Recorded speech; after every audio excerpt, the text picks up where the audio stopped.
Hello student. हम अपनी previous video में सेल कोशिका चैप्टर के में प्लाज्मा झिल्ली और कोशिका झिल्ली के बारे में या फिर कोशिका झिल्ली भी जिसे कहते हैं उसके बारे में पढ़ रहे थे कि जो कोशिका झिल्ली होती है वो कोशिका की सबसे बाहरी परत होती है और वो कोशिका को बाहरी पर्यावरण से अलग करती है। ये हम पढ़ चुके थे। और जितने भी जो अपशिष्ट पदार्थ होते हैं जैसे कि कार्बन डाइऑक्साइड, ये जो होता है वो कोशिका झिल्ली के थ्रू ही कोशिका से बाहर और अंदर आता जाता रहता है। CO2 है, ऑक्सीजन है, ये सब इसका आदान प्रदान होता रहता है। अब हमें पढ़ना था कि यदि हम किसी जंतु कोशिका अथवा पादप कोशिका को शक्कर अथवा नमक के विलयन में रखें तो क्या होगा। तो 3 घटनाओं में से एक घटना हो सकती है। जैसे कि हम ये जान लें कि अगर हम किसी कोशिका को कहीं रख रहे हैं, किसी पानी में रख रहे हैं, अगर वो पानी और जो जब अगर जल के अणुओं की ये खासियत होती है, जल के अणुओं की ये प्रॉपर्टी होती है कि जहाँ पे वो ज़्यादा होता है वहाँ से वो कम की तरफ जाता है। तो अगर हम कोशिका को तनु विलयन वाले माध्यम में अर्थात जल में शक्कर अथवा नमक की मात्रा कम और जल की मात्रा ज़्यादा है में रखा जाए तो जल परासरण विधि द्वारा कोशिका के अंदर चला जाएगा। ऐसे विलयन को अल्प परासरण दाबी विलयन कहते हैं। यानी कि बाहर का जो हमने जो फ्लूइड रखा बाहर वो कम गाढ़ा था, उसकी सांद्रता कम थी और कोशिका के अंदर की ज़्यादा है, तो जल क्या करेगा, जल जहाँ पे ज़्यादा होगा वहाँ से कम की तरफ जाएगा, तो यानी कि बाहर से अंदर की तरफ चला जाएगा। ऐसे विलयन को अल्प परासरण दाबी विलयन कहते हैं। इसको हम ऐसे समझ लें कि अगर हम एक अंगूर को कोई अंगूर है, अगर हम उसको पानी में रख दें और बहुत थोड़ा सा शक्कर और या फिर नमक, कोई भी चीज़ एक बहुत कम अमाउंट में घोल के रख दें या सादा पानी ही ले लीजिए, तो क्या होगा, वो जो जल होगा वो बाहर गाढ़ा नहीं है और अंदर अंगूर के अंदर का जो पानी है वो फिर भी गाढ़ा है। तो क्या होगा कि जल बाहर से अंदर की तरफ जाएगा, अंगूर और फूल जाएगा।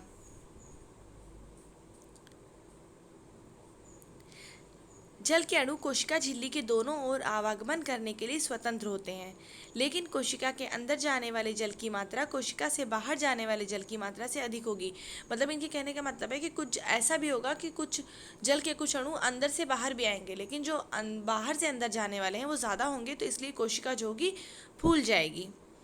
यदि कोशिका को ऐसे माध्यम विलयन में रखा जाए जिसमें बाह्य जल की सांद्रता कोशिका में स्थित जल की सांद्रता के ठीक बराबर हो, तो कोशिका झिल्ली से जल में कोई शुद्ध गति नहीं होगी। ऐसे विलयन को समपरासरी सारी विलयन कहते हैं। मीन्स जितना गाढ़ा अंदर का पानी है, कोशिका के अंदर का पानी है, उतना ही गाढ़ा बाहर का भी है, तो दोनों अपनी अपनी जगह पे रहेंगे, कोई कहीं नहीं जाएगा। तो ऐसे विलयन को हम क्या कहते हैं, समपरासरी सारी विलयन। जल कोशिका के झिल्ली के दोनों ओर आता जाता है, लेकिन जल की जो मात्रा अंदर गई उतनी ही बाहर जाती है। इस प्रकार व्यापक रूप से जल में कोई गति नहीं हुई, इसलिए कोशिका के माप में कोई परिवर्तन नहीं आएगा। अब तीसरा क्या है, यदि कोशिका के बाहर वाला विलयन अंदर के घोल से अधिक सांद्र है तो जल परासरण द्वारा कोशिका के बाहर आ जाएगा। ऐसे विलयन को अति परासरण दाबी विलयन कहते हैं। इसको भी हम ऐसे समझ लें कि हमने एक अंगूर लिया और उसको बहुत ही ज़्यादा गाढ़े उसको पानी में उसमें बहुत ज़्यादा शक्कर घोल के रख दिया, उसमें डाल दिया, तो जो अंगूर के अंदर का जो पानी है वो कम गाढ़ा है और बाहर का जो है वो ज़्यादा गाढ़ा है। तो जल के अंदर जो अंगूर के अंदर का जो पानी है वो क्या करेगा, बाहर आने लगेगा, जिसकी वजह से अंगूर जो सूख जाएगा। ऐसे विलयन को क्या कहते हैं, अति परासरण दाबी विलयन। तो इन तीनों जो विलयन के एक तरह से प्रकार हैं, इन तीनों को याद कर लीजिएगा। पुनः जल कोशिका के दोनों ओर आ जा सकता है, लेकिन इस स्थिति में कोशिका से अधिक जल बाहर आएगा और कम जल अंदर जाएगा, इसलिए कोशिका सिकुड़ जाएगी। परासरण एक प्रकार की विसरण की एक विशिष्ट विधि है जिसमें वर्णात्मक झिल्ली द्वारा गति होती है। अब क्रियाकलाप दिया हुआ है, तो अंडे से परासरण करके हम कैसे देखेंगे। अंडे को तनु हाइड्रोक्लोरिक अम्ल में डालकर उसके कवच को हटाओ। इसका कवच अधिकांशतः कैल्शियम कार्बोनेट का बना होता है। मीन्स जो उसके अंडे के ऊपर का जो छिलका होता है वो कैल्शियम कार्बोनेट का बना होता है और उसके ऊपर उसके बाद भी उस छिलको को हटाते हैं तो पतली सी झिल्ली होती है। एक पतली बाह्य त्वचा झिल्ली अब अंडे को घेरे रहती है। अंडे को शुद्ध जल में रखें और 5 मिनट बाद इसका अवलोकन करें। आप क्या देखते हैं? अंडा फूल जाता है क्योंकि परासरण द्वारा जल अंडे के अंदर चला गया। इसको हम ऐसे समझ रहे हैं कि अंडा कोशिका है, उसके बाहर जो झिल्ली लगी है वो प्लाज्मा झिल्ली है या कोशिका झिल्ली है। तो कह रहा है कि पानी में रखें, नॉर्मल पानी में रखें, तो हम 5 मिनट क्या देखेंगे? अंडा फूल जाएगा। क्यों अंडा फूल गया? क्योंकि अंडे के जो अंदर का पानी है उसकी सांद्रता ज़्यादा है, वो गाढ़ा है, और बाहर का जो है उसकी सांद्रता बहुत कम है।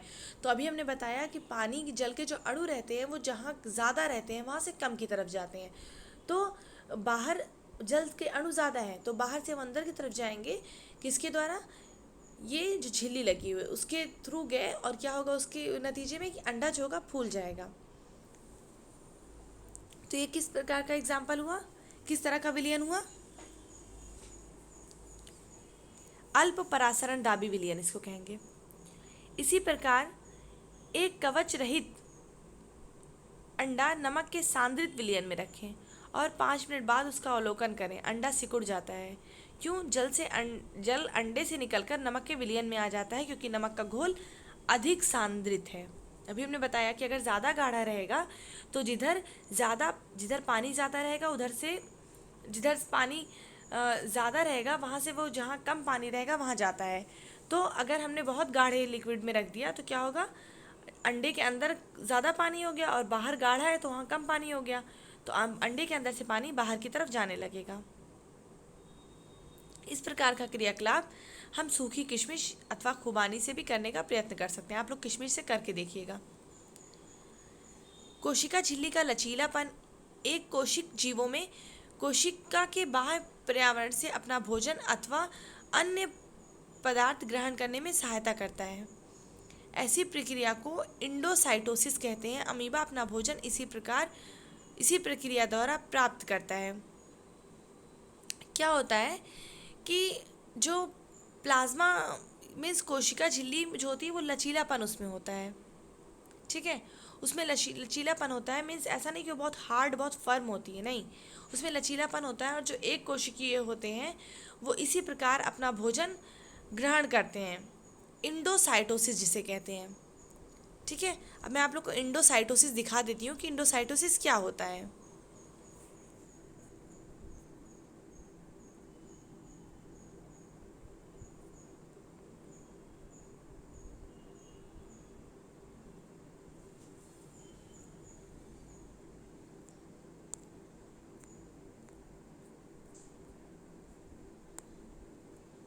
एक सेकेंड।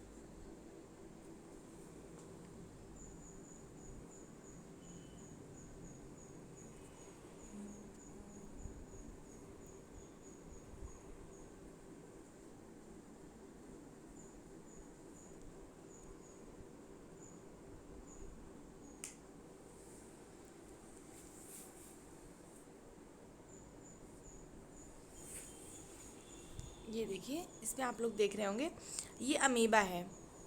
अमीबा जो होती है वो एक कोशिकीय सेल है।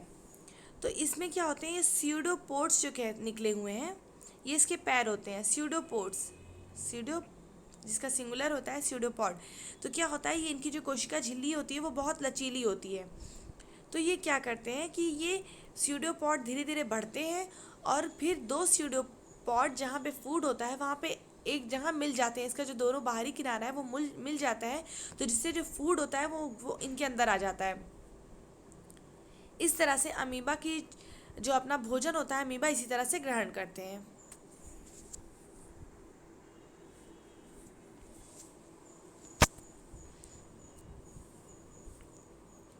अब यही क्रियाकलाप जो है वो हमें सूखी किशमिश पे दिया है। अब आप उसको खुद भी करके देख सकते हैं कि उन्हें पहले नॉर्मल पानी में रखेंगे तो क्या होगा, और जब उनको बहुत ज़्यादा गाढ़े लिक्विड में रखेंगे, बहुत ही सांद्रित घोल में रखेंगे तो क्या होगा। तो इसको आप लोग करके देखिएगा तो आप लोगों को समझ में आ जाएगा। एक कोशिकीय अलवणीय जलीय जीवों तथा अधिकांश पादप कोशिकाएं परासरण जल द्वारा जल ग्रहण करती हैं। जो पेड़ पौधे होते हैं या दूसरे जलीय जीव होते हैं तो इसी प्रक्रिया के द्वारा वो जल अपना ग्रहण करते हैं। पौधे के मूल द्वारा जल का अवशोषण परासरण का एक उदाहरण है। जो पौधों की जड़ें होती हैं वो पानी से, जो मिट्टी होती है उससे वो जो अपना जल उनको ग्रहण करना होता है वो इस परासरण से ही ग्रहण करती हैं। क्या होता है कि जैसे हम इसमें पानी डालते हैं मिट्टी में, तो मिट्टी में पानी की मात्रा ज़्यादा हो जाती है और जल के अंदर जड़ों के अंदर जो जल की मात्रा होती है वो कम होती है। तो पानी के जो अणु होते हैं, जो वाटर मॉलिक्यूल होते हैं, अभी हमने बताया कि क्या होता है, उनमें क्या प्रॉपर्टी होती है कि जहाँ वो ज़्यादा होते हैं वहाँ से वो कम की तरफ जाना चाहते हैं। तो इस तरह से मीन्स जो जड़ होती हैं वो अपना पानी जो उनको लेना होता है वो ले लेती हैं। इस प्रकार कोशिका के जीवन में विसरण जल द्वारा गैसों के आदान प्रदान की प्रक्रिया में महत्वपूर्ण भूमिका निभाता है। इसके अतिरिक्त विसरण कोशिका को अपने बाहरी पर्यावरण से पोषण ग्रहण करने में सहायता करता है। कोशिका से विभिन्न अणुओं का अंदर आना तथा बाहर जाना भी विसरण द्वारा ही होता है।